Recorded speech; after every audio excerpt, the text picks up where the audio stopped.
Hi, hello, welcome to the Literary Lovers channel. Today we are going to discuss about Plato and literary criticism. So here the Greek were great talkers, and they must be among the other things also they're famous in. And poetry is one among them. Uh, and this poetry carried towards the Mediterranean. And before we are going to anyone to discuss, this is a first thing we need to begin with the general idea of on a literature. We must begin with Plato. One could wish to begin elsewhere, none other than Plato, as a poetical philosopher, was an enemy of poetry. Yes, he is an enemy of poetry because uh, I'll tell you, I'll explain it later. As a Tolstoy also is going to find later, Plato, which is already found, that he is getting betrayed by his own society. Saint Augustine will read him and use him to strengthen the August antagonism of the early Christian church to literature. So whatever the writing as a literary art, it is used as a political totalitarian of the 20th century. Both communist and fascist are going to borrow his approach. So everyone who believes he has found the truth will fall into Plato's position toward heart. So, and one soul concerning it is a building of building the Platonic Republic as the Soviet state or the city of gods. It's all literature because of this literature makes it as a chain. Plato arrived at the same conclusion, that is, poetry is dangerous because it was used politically, and also it must be written under some circumstance, under some laws. So, and we picture Plato as living in the fresh dawn of our culture, and to him, of course, it seemed like the sunset. This Athens was rushing to destruction, and a Mediterranean people, they are art loving and so soft, and they follows religion.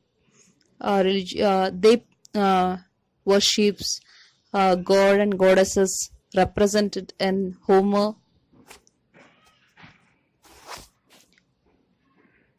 The poets, living and dead, were Plato's enemies.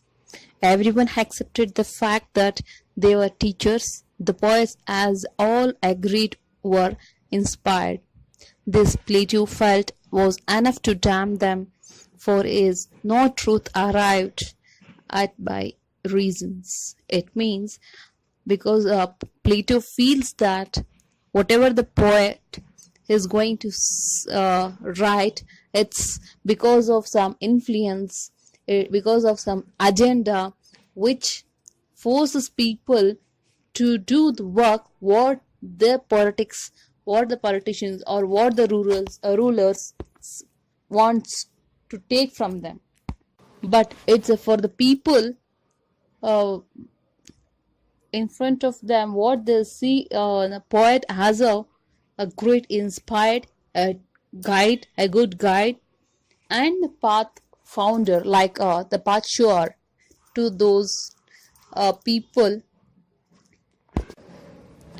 who are suffering from life. Plato says that the poet is a light and winged and holy thing, and there is no invitation in him until he has been inspired and he is out of his senses. And then the mind is no longer in him when he has not attained to this state. So, what he thinks, the poet should be a light, it should be not under any influence of, it may be a rulers or a laws or culture or religious anything. So he must be free from everything, and he should speak, he should write the truth. Many people write about Homer, they speak regarding the goodness of the Homer, but nobody is having a right or dare to write against to him or another side of the Homer. So this is where the Plato concentrated. So this apparently noble conception of poetry, he then turned against the poet. The charioteer knows more about charioting than Homer. Every artisan knows more about his own craft than the poet who speaks of his craft. Thus, as a teacher, the poet is inferior to the artisan. So, Plato says that or rather, poet describe a thing was just anything. It may be a flower, or it may be a table, or it may be a bird. He is imitating an imitation. So, and was those 2 degrees removed from the truth or reality. The poet's art was an inferior who marries an inferior and has inferior offsprings. This is what Plato says regarding the poet, because he is very angry on those poets who just follow the rules and regulations of the commander or rulers or this religions. He says that, and in further extent, he says that in Homer, God is represented as doing things which are morally wrong. So, Zeus is the name of God, arbitrarily assigned happiness to some and unhappiness to others. Hathan and Zeus are represent as a violation of oaths and treaties, because they consider this Athene and Zeus as a god, and a point from the Plato is there shows some happiness to some people and unhappiness to some other people. So this what happened, this is the questions asked by the Plato, that whether these are good, really good, this god or in the good sense. So what it means is, for the Plato, poet should be in the state where he must see everything in everyone in an equal manner, and should not be under any influence of any religion.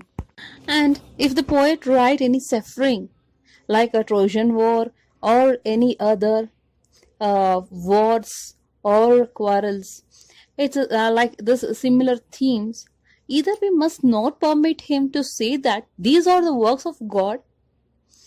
So it is his questions. So, and as we know that God gives a equal, he'll see everyone in a secular state, in an equal state. Okay, this is another point. And next is ethics and politics cannot for Plato. Plato be disentangled in attempting to set up an education for the future rulers or guardians of his ideal republic. He finds that the poet do not teach good citizenship. So here poetry takes us from realism to reality. Poetry, according to Plato, did not strengthen or moral value. According to him, it is a seducer and destroyer. He says that young man should be taught to die bravely for the country with the promise of reward in the after life. But the poets, what they'll make, They make young men as a cowards, desirous of life, and fearful of death. Members of ruling classes, the guardians, should dedicate themselves wholly to maintenance of freedom in the state and should not imitate anything vile.